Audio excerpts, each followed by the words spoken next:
15장 24절서부터 29절까지입니다.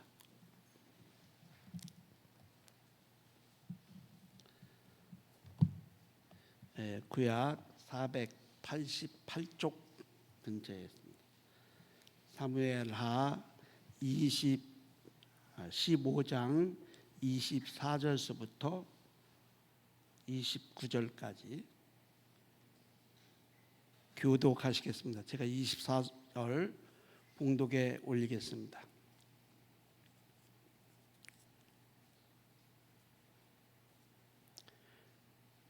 보라, 사독과 그와 함께한 모든 레위 사람도 하나님의 언약궤를 메다가 하나님의 궤를 내려놓고 아비아달도 올라와서 모든 백성이 성에서 나오기를 기다리는도다.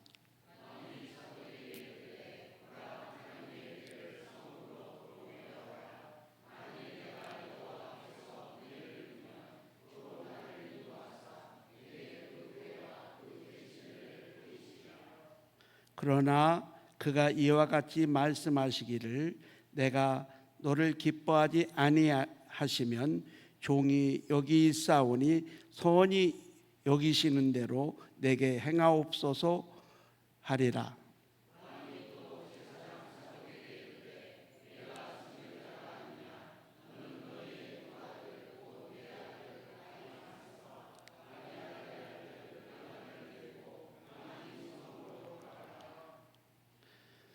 너희에게서 내게 알리는 소식이 올 때까지 내가 광야 나루터에서 기다리라 하리라.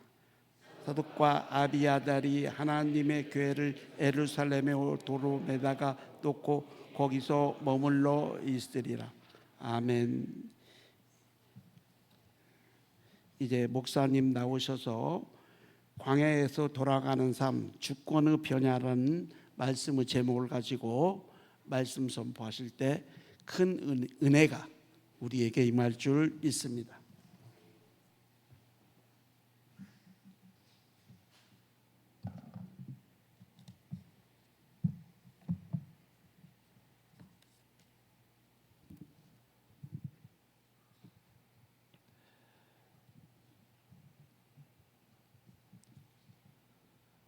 여러분은 광야를 지나신 적이 있으신가요?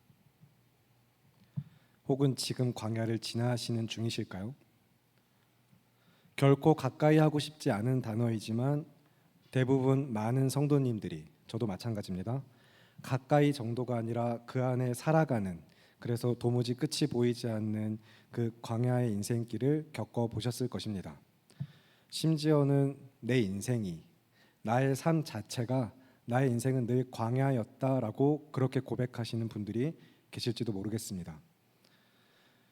우리가 다윗이라는 인물에게서 느끼는 연민, 동병상련의 정은 그 광야 가운데 덩그러니 놓인 것 같은 상황과 감정 때문이 아닐까, 그런 생각이 들기도 합니다.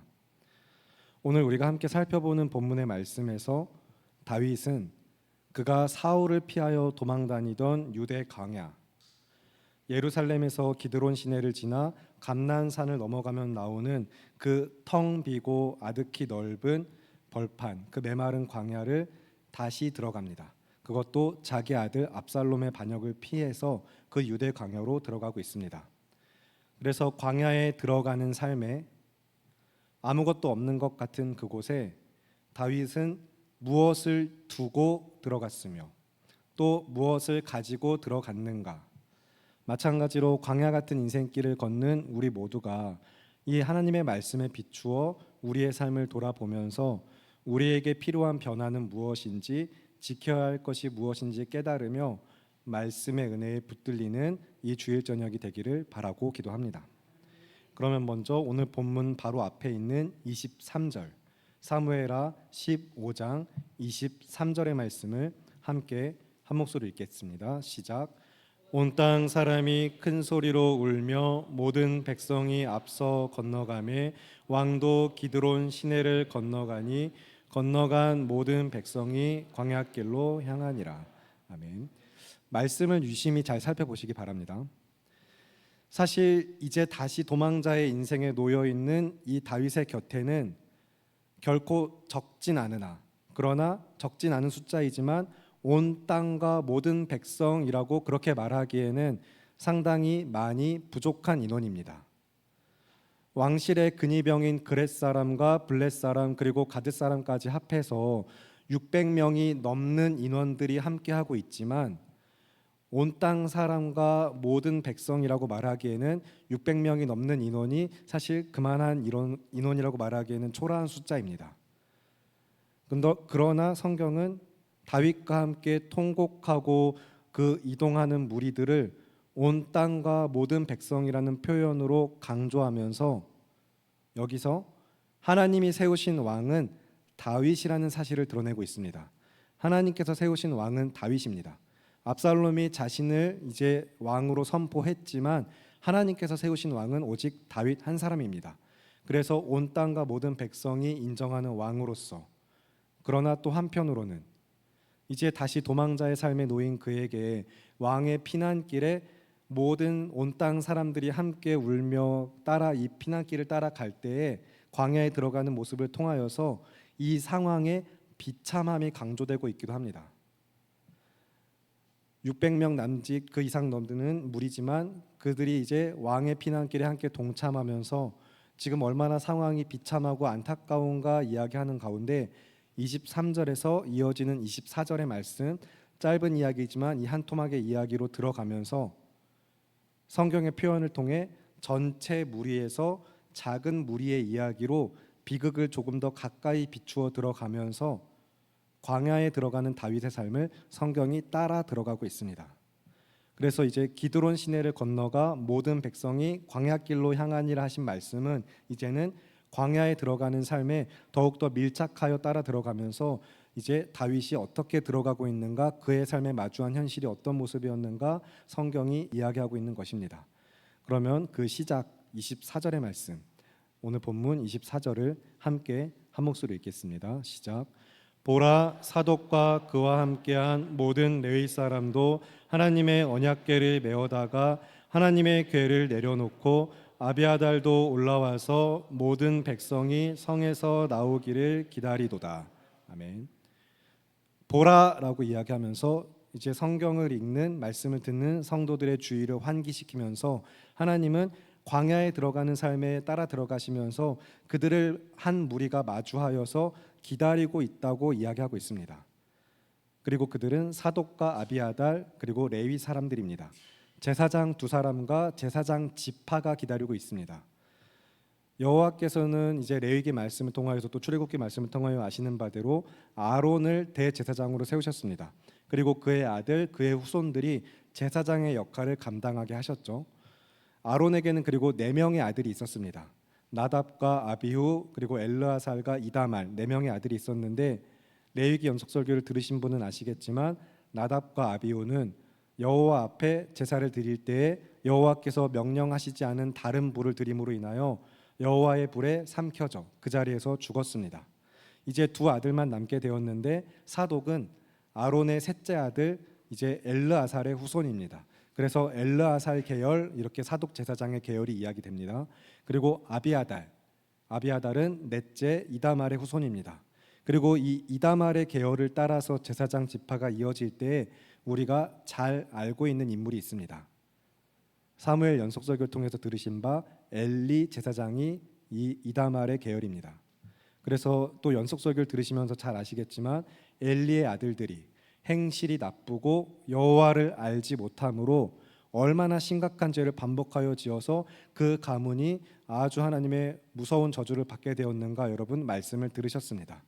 그래서 지금 엘르아살 계열의 사독과 또 이다말 계열의 아비아달 제사장 두 사람이 나와 있는데 나중에 말씀을 계속 읽어가시면 또 역사서를 보시면 사독만 남고 사독의 계열로 계속해서 제사장직은 계승이 됩니다. 아비아달은 솔로몬의 시대에 이제 제사장직에서 파면당하고 고향으로 추방까지 당합니다. 그렇게 이제 또 하나님의 저주가 그 말씀하신 대로 이루어져 가는데 이제 다시 본문으로 돌아와서 24절에 광야에 들어가는 삶에 더 가까이 초점을 맞추어 들어가면서 성경은 다윗의 도망길에 지금 종교 지도자들이 함께 따라 나섰음을 보여주고 있습니다.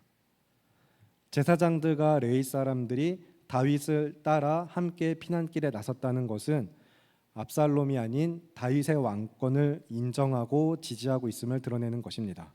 그리고 심지어 그 자리에 하나님의 궤가 함께하고 있습니다. 율법의 명령대로 레위 지파가 어깨에 메고 와서 제사장들과 함께 다윗의 피난길에 하나님의 궤를 메고 왔다라는 것은 지금 이 성경 안에서 상징적인 의미로서 하나님이 함께 하심을 나타내고 있습니다. 물론 우리는 이제 말씀을 계속해서 보고 듣고 배운 바 이것이 임재의 상징일 뿐 하나님이 실제 그 궤에만 머물러 계시는 분은 아니라는 것을 알고 있습니다. 하지만 그 당시 이스라엘 백성에게는 하나님의 궤는 굉장히 중요한 의미가 있었습니다. 그래서 비록 도망하는 인생이지만 그의 왕권이 지지를 받고 있는 이런 상황 가운데 왕이 사독 제사장에게 이야기합니다. 25절의 말씀 함께 한 목소리 읽겠습니다. 시작. 왕이 사독에게 이르되 보라 하나님의 궤를 성읍으로 도로 메어가라. 만일 내가 여호와 앞에서 은혜를 입으면 도로 나를 인도하사 내게 그 궤와 그 계신대를 보이시리라. 아멘. 하나님의 궤를 도로 메어가라. 하나님의 궤가 원래 있어야 할 자리에 두라, 그렇게 이야기하고 있습니다. 비록 그가 흔들리고 넘어질 때도 있었지만 연약한 모습을 보이기도 했지만 다윗이 가지고 있는 믿음의 태도가 그 중심이 아주 분명하게 드러나고 있다는 것입니다. 사울을 피해서 지긋지긋하게 도망다니던 그 유대 광야에 다시 들어가게 될 때에 그것도 자기 아들 압살롬의 반역을 피해서 급히 도망 나온 이 다윗에게 하나님의 궤는 자신의 왕권에 대한 정통성과 강력함을 확실하게 드러내고 그래서 그 피난길에 큰 힘과 위로가 되는 중요한 의미가 분명히 있었을 것입니다. 하지만 다윗은 자신의 안위와 권력을 지키고 보장받는 수단으로서 궤를 가져가는 선택을 하지 않은 것입니다. 그러한 자기 중심적인 태도보다 더욱 중요한 하나님 중심적 태도로 그는 믿음의 선택을 한 것입니다. 광야에 들어가는 삶에서 다윗은 오늘 우리에게 그의 믿음을 보여주고 있습니다. 자기가 요청하지 않았음에도 불구하고 제사장 무리가 자신과 함께 따라왔고 하나님의 궤를 메고 왔다는 사실에 온 이스라엘과 압살롬에게 봐라 하나님이 나와 함께 하신다 이야기하면서 궤를 기쁘게 받아들일 만한 명분과 실리가 있었음에도 불구하고 그는 믿음으로 궤를 돌려보냈습니다. 그러면서 이제 이어지는 25절 후반부와 26절의 말씀에 궤를 돌려보내라 라고 말한 뒤에 이어지는 다윗의 고백들을 통하여서 계속해서 그의 믿음이 어떻게 드러나고 있는가, 오늘 본문 25절 26절 말씀을 함께 한 목소리 읽겠습니다. 시작. 왕이 사독에게 이르되 보라 하나님의 궤를 성읍으로 도로 메어가라. 만일 내가 여호와 앞에서 은혜를 입으면 도로 나를 인도하사 내게 그 궤와 그 계신대를 보이시리라.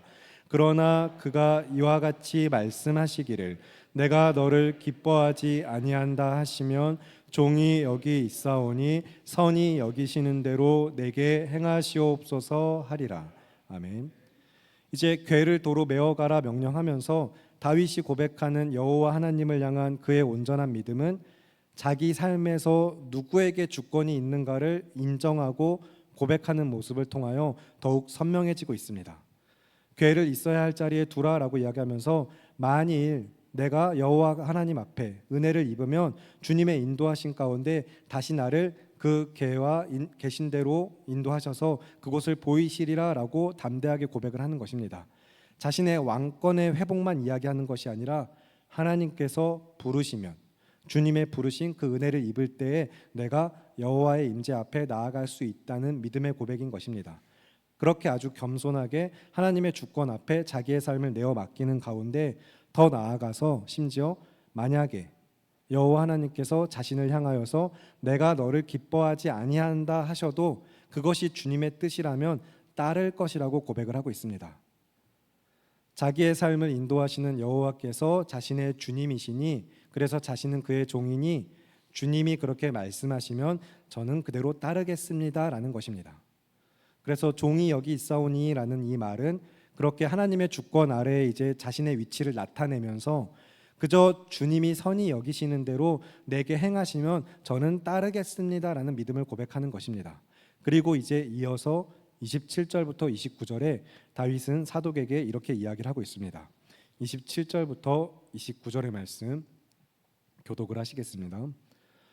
왕이 또 제사장 사독에게 이르되 네가 선견자가 아니냐, 너는 너희의 두 아들 곧 내 아들 아히마아스와 아비아달의 아들 요나단을 데리고 평안히 성읍으로 돌아가라.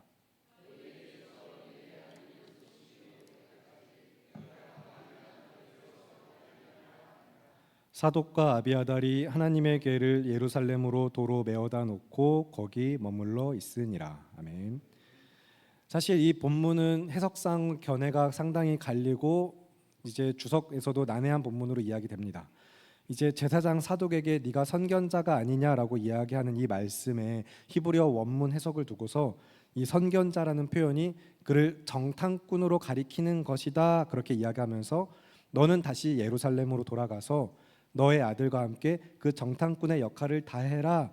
그래서 너희에게 오는 소식이 내게 올 때까지 내가 광야의 나루터에서 기다리고 있겠다라고 해석하는 견해가 있기 때문입니다.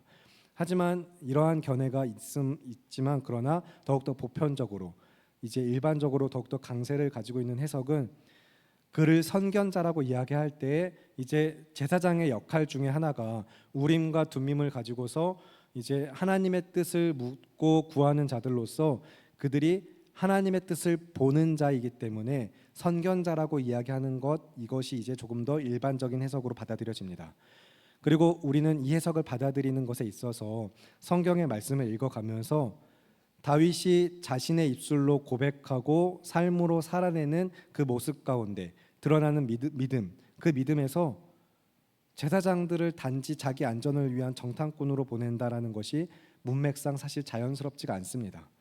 오히려 그들이 원래 역할을 다하도록 있어야 할 자리에 돌려보내는 것으로서 궤를 돌려보내듯이 너희는 선견자, 제사장들의 역할을 다해야 되지 않냐고 돌려보내는 것으로 읽고 해석하는 것이 사실 훨씬 자연스럽습니다. 그러니까 이제 지금 이 말씀을 다시 잘 설명을 드리면 하나님의 주권 아래 자기의 삶을 맡겨드리고 그의 인도하심을 기다리는 다윗이 당신은 선견자가 아닙니까? 그러면 제사장에 있어야 할 자리로 하나님의 궤를 가지고 돌아가세요라고 이야기하면서 그리고 그곳에서 나에게 주님의 뜻을 알려주세요. 제가 그 뜻을 알게 될 때까지 기다리고 있겠습니다라는 믿음의 고백으로 읽는 것이 훨씬 자연스럽고 바람직합니다. 물론 실제로 그런데 이제 예루살렘의 상황을 그들을 통해 전해 듣기도 합니다. 그래서 이제 나중에는 거기서부터 많은 큰 유익을 얻게 되는 것이 있는데 이것은 이제 뒤에 이어지는 이제 사무엘하 17장 15절부터 21절의 말씀을 보시면 그것이 또 어떻게 이렇게 쓰임 받게 되는가를 보실 수 있습니다. 그 전에 우리는 지금 이 시간에 시편 3편의 말씀을 보실 텐데 시편 3편의 말씀 구약 805쪽입니다. 시편 3편 1절부터 8절의 말씀을 함께 보시겠습니다. 시편 3편 1절부터 8절입니다. 구약 805쪽입니다.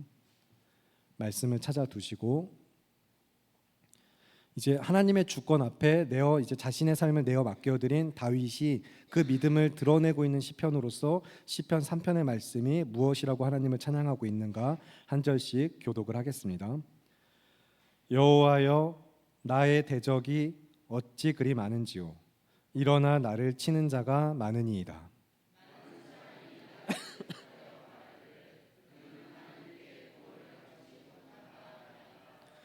여호와여 주는 나의 방패시요 나의 영광이시요 나의 머리를 드시는 자이시니이다.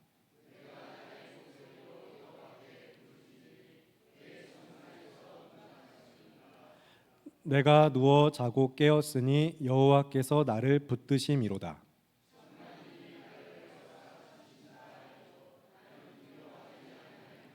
여호와여 일어나소서 나의 하나님이여 나를 구원하소서. 주께서 나의 모든 원수의 뺨을 치시며 악인의 일을 꺾으셨나이다.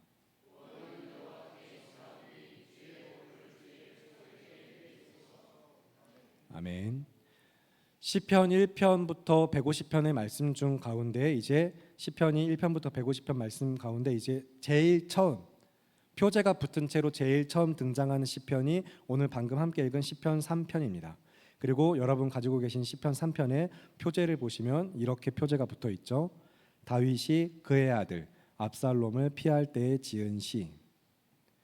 이제 다윗이 압살롬을 피해 도망하면서 그의 인생에 정말로 자기를 치는 대적이 너무나도 많아서 하나님 앞에 탄원하는 이 시편의 말씀은 하나님 나를 치는 대적이 너무나도 많습니다라고 이야기하지만 그렇게 탄원하고 있지만 그럼에도 불구하고 여호와께서 나의 방패이시며 나의 영광이시고 나의 머리를 드시는 분이며 나의 구원이십니다라고 찬양하고 있는 것입니다. 그의 담대한 믿음을 우리가 봐야 하는 것입니다. 여기서 그리고 머리를 드시는 자라는 표현이 있는데 이것은 이제 이렇게 이야기하는 시인에게 자신의 위로와 격려가 되시며 자기의 머리를 들어서 그렇게 높여주시는 분으로서 하나님의 주권 가운데 내가 스스로 높아지는 인생이 아니라 주님이 그렇게 나를 위로하시고 격려하시고 들어 쓰신다는 그런 자신의 믿음을 고백하는 표현입니다.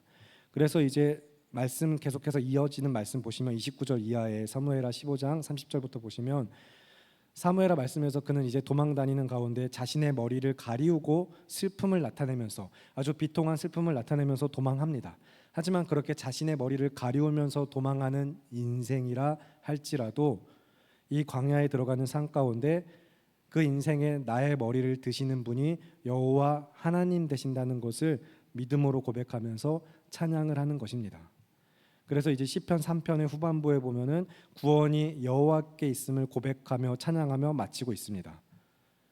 그러면 우리 사랑하는 성도 여러분들도 내 인생 참 나의 대적이 너무나도 많다고 느껴지실 때, 그래서 심지어 온 세상이 이 세상이 억지로 나를 불행하게 만들고 광야로 내몬다라고 느껴지듯 나를 광야에 던지고 있다라고 느껴지듯 그런 인생의 순간들 가운데 여러분은 무엇을 붙들고 계시고 무엇을 내려놓으셨나요? 광야 같은 인생길에서 여러분은 어떤 선택을 하고 계십니까? 그리고 우리가 정말로 내려놓고 또한 붙들어야 할 것이 무엇인지 생각해 보시기 바랍니다.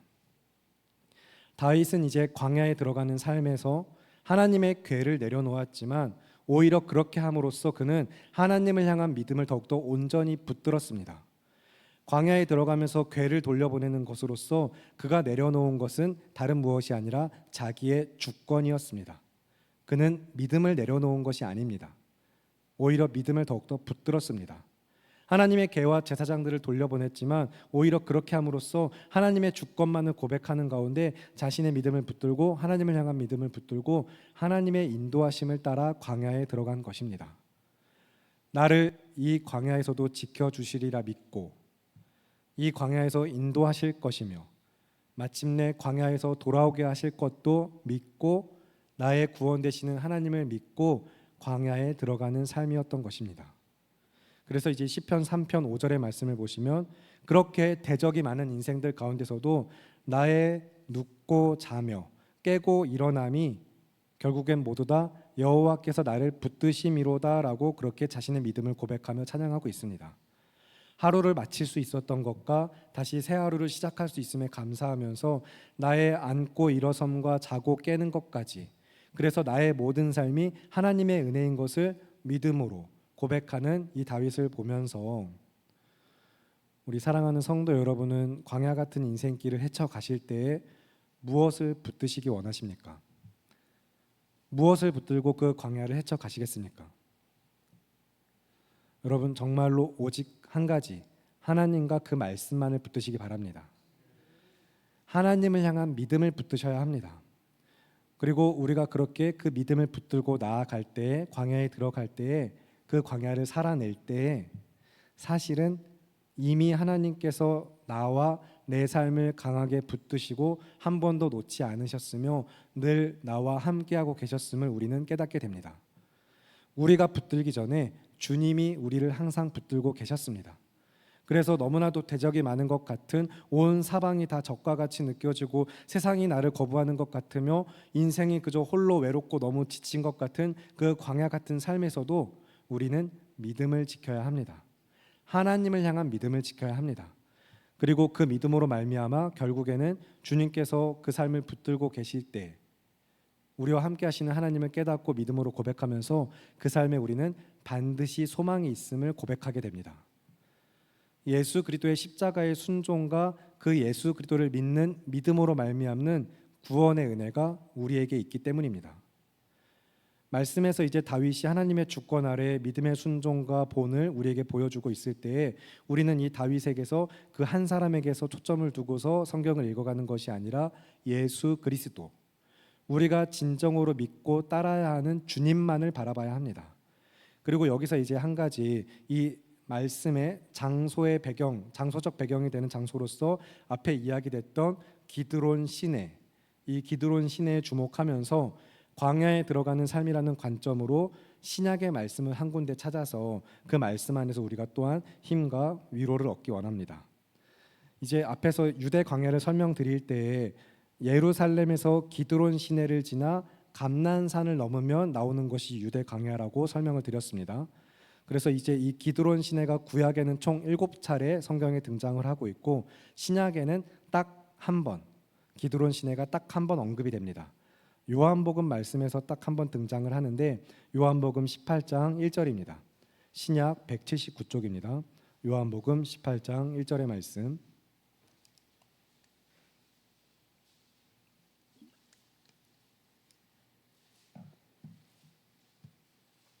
신약 179쪽 요한복음 18장 1절의 말씀 찾으셨으면 함께 한 목소리 읽겠습니다. 시작.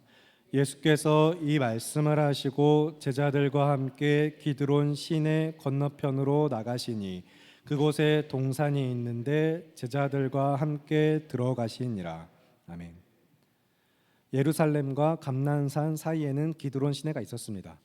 그리고 예수님께서는 기드론 시내 건너편 감난산을 향하여 오르시면서 이제 오르신 동산이 있는데 다른 복음서를 통해 잘 아시는 바대로 이 동산의 이름은 겟세마네입니다. 이 겟세마네 동산에서 우리가 또 역시 말씀을 통해 아는 바처럼 또 방금 읽은 1절 말씀 이후에 예수님께서 잡히시죠. 이제 군인들에게 잡히십니다. 하나님의 아들인 예수 그리스도께서 죄인인 우리를 위하여 자신의 목숨을 십자가에 내어주시려고 어떻게 이 고난의 길을 걸어 들어가셨는가, 기드론 시내를 건너 겟세마네를 오르시며 어떻게 이 고난을 향하여 가셨는가, 다시 요한복음 18장 1절부터 11절의 말씀을 한 절씩 교독하시고 마지막은 합독을 하겠습니다. 예수께서 이 말씀을 하시고 제자들과 함께 기드론 시내 건너편으로 나가시니 그곳에 동산이 있는데 제자들과 함께 들어가시니라.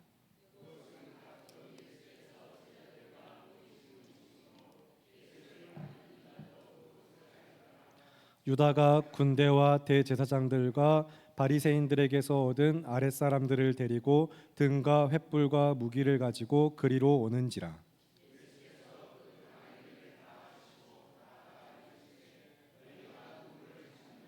대답하되 나사렛 예수라 하거늘 이르시되 내가 그니라 하시니라. 그를 파는 유다도 그들과 함께 섰더라.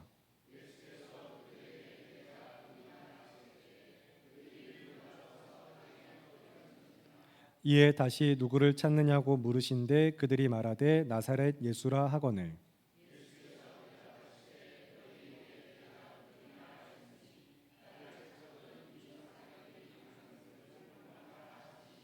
이는 아버지께서 내게 주신 자 중에서 하나도 잃지 아니하였사옵나이다 하신 말씀을 응하게 하려 함이로라.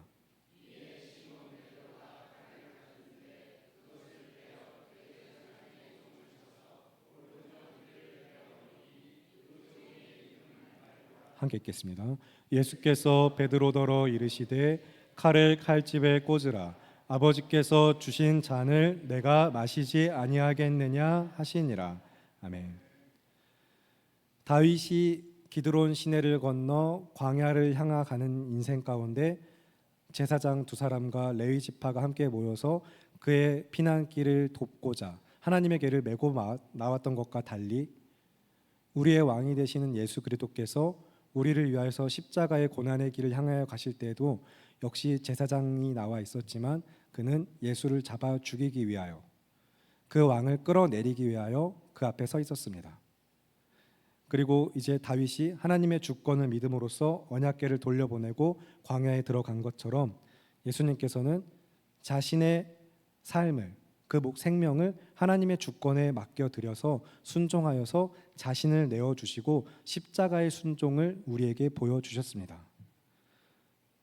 그래서 우리 그 은혜로 말미암아 교회된 우리 사랑하는 성도 여러분, 우리는 다윗의 신실함이 아닌 하나님의 신실하심으로 구원을 받았습니다. 그 신실하신 하나님께서, 창조주 하나님께서 당신의 손으로 지으신 이 사람들에게 반역을 당하셨지만 그렇게 스스로 주인 되어서 높아진 삶의 완악한 죄인들이 그를 죽이려고 혈안되어서 그 앞에 섰을 때도 오직 그들을 구원하시기 위하여 말씀을 이루시기 위하여 순종하셨고 믿음으로 순종하여 십자가를 지셨습니다. 그래서 잡히시고 당할 일을 아심에도 다 아심에도 나아가서 친히 잡히셨고 아버지의 말씀만을 이루시기 위하여 아버지께서 주신 잔을 내가 마시지 아니하겠느냐라고 고백하시며 나아가셨습니다. 하나님의 주권에 예수 그리스도께서도 온전히 순종을 하셨습니다. 우리는 그 은혜로 구원을 받았습니다.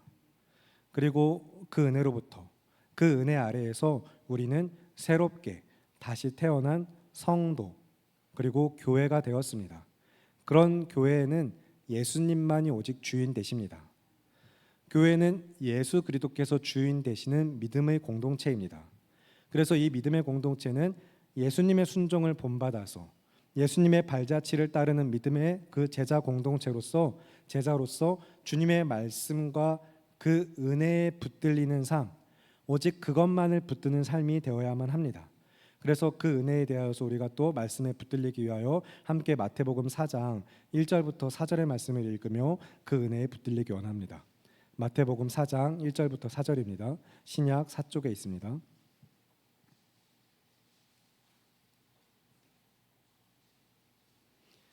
신약 4쪽 마태복음 4장 1절부터 4절의 말씀 한 절씩 교독하겠습니다. 그때 예수께서 성령에게 이끌리어 마귀에게 시험을 받으러 광야로 가사 시험하는 자가 예수께 나와서 이르되 네가 만일 하나님의 아들이거든 명하여 이 돌들로 떡덩이가 되게 하라.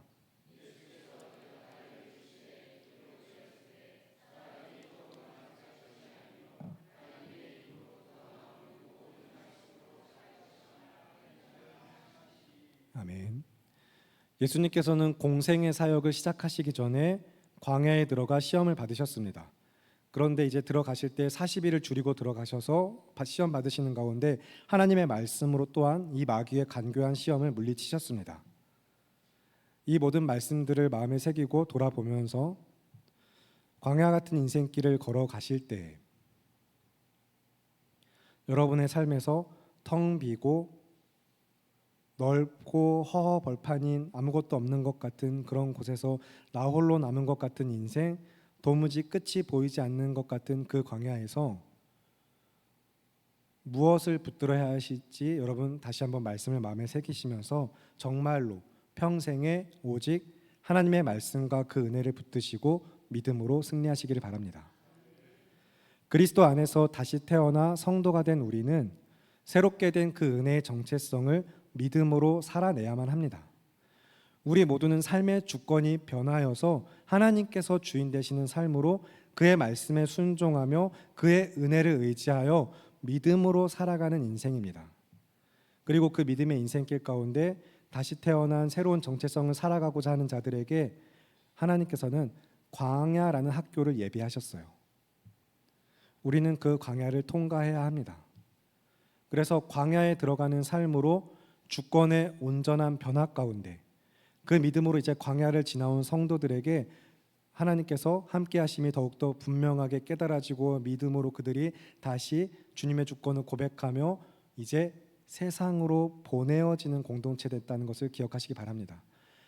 하나님께서 이스라엘을 불러내셔서 애굽에서 건져내셔서 가나안에 보내시면서 광야를 통해서 하나님이 그들과 늘 함께 하시며 하나님의 말씀에 순종하는 삶이어야 되는 것을 깨닫게 하신 것처럼, 하나님의 주권 아래 그들을 두신 것처럼 우리도 이 악하고 어두운 세상에서 불러냄을 받아서 주의 부르심 가운데 다시 태어나 성도된 우리 모두는 광야라는 학교를 통과하고 지나면서 하나님의 주권을 고백하게 되고 나의 삶이 그에게 있음을 믿게 되며 그의 말씀만을 의지하여 살아가는 법을 배우고 광야를 통과해 약속의 땅에 보내시는 곳에 나아가는 것입니다. 그렇게 믿음의 공동체로 하나 된 우리 모두가 이 시간 함께 붙들어야 할 말씀으로서 신명기 8장 2절과 3절의 말씀을 찾아서 함께 읽겠습니다. 구약 274쪽입니다. 신명기 8장 2절과 3절입니다.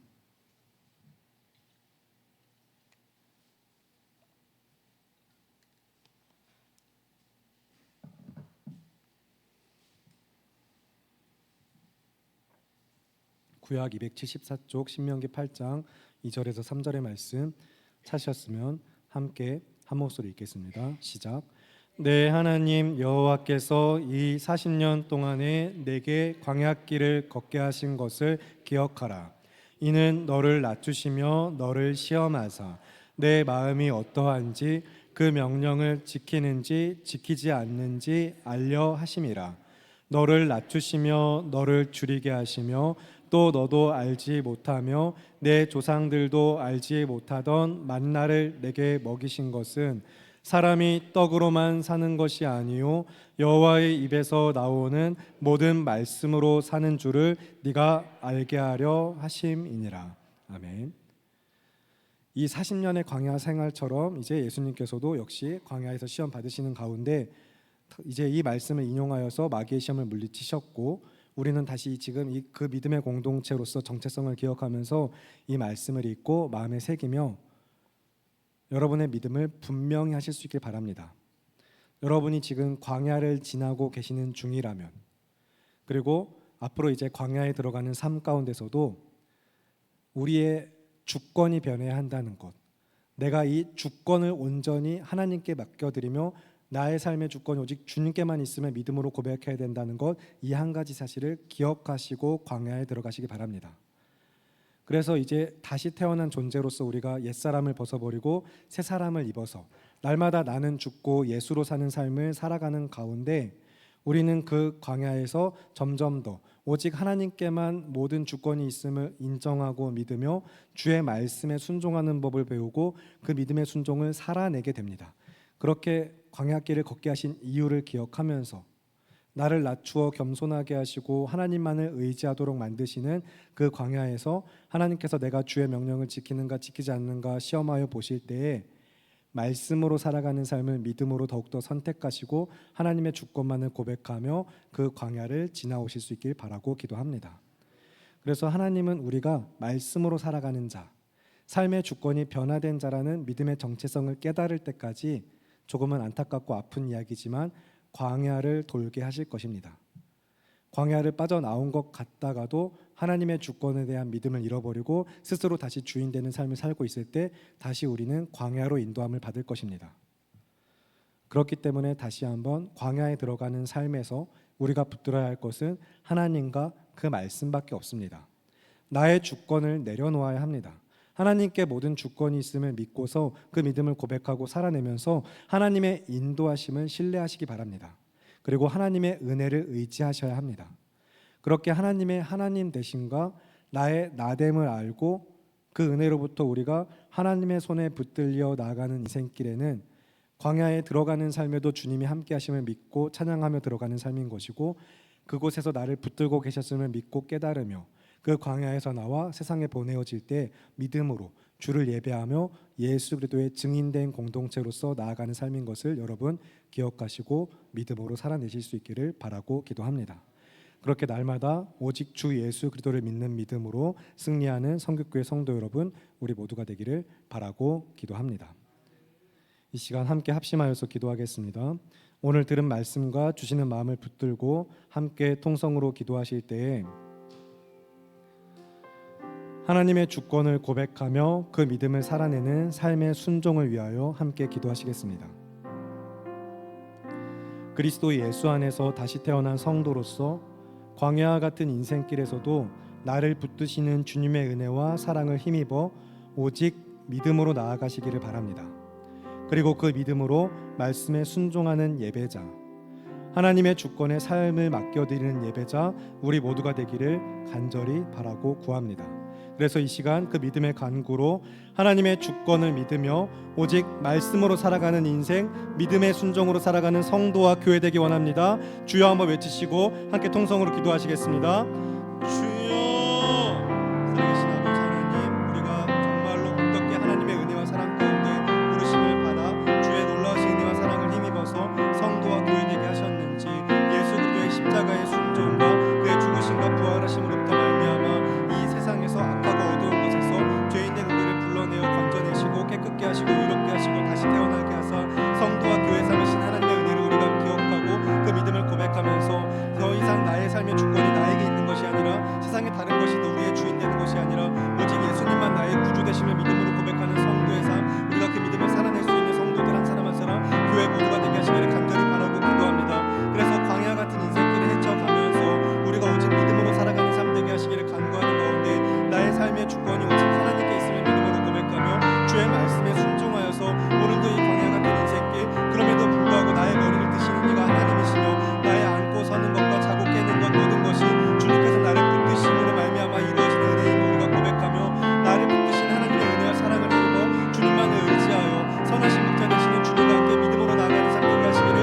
간절히 바라고 기도합니다. 하나님, 우리는 연약하고 부족하지만 그런 우리에게 함께 하시는 주님께서 우리의 힘과 능력 되어 주심으로 말미암아 오늘도 우리가 그 은혜를 의지하여 이 광야 같은 인생길을 믿음으로 헤쳐가기 원하오니 하나님, 우리가 주의 말씀에 순종하여 믿음으로 나아가는 삶 되게 하시고 앞으로 더욱더 큰 광야, 도무지 끝이 보이지 않는 것 같은 외롭고 어두운 그 허허벌판을 만날 때라도 우리에게 빛으로 비추신 예수 그리스도와 나와 함께 하시는 주님의 은혜와 사랑을 힘입어서 그 광야 같은 인생길 가운데 오직 믿음으로 승리하게 하시고 주의 말씀을 힘입어 순종하여 나가는 삶 될 수 있도록 주님 도와주시옵소서. 우리와 함께 하시는 주님이 그 힘과 구원되어 주심을 믿고 고백하며 귀하고 아름다우신 우리 주 예수 그리스도의 이름으로 기도합니다.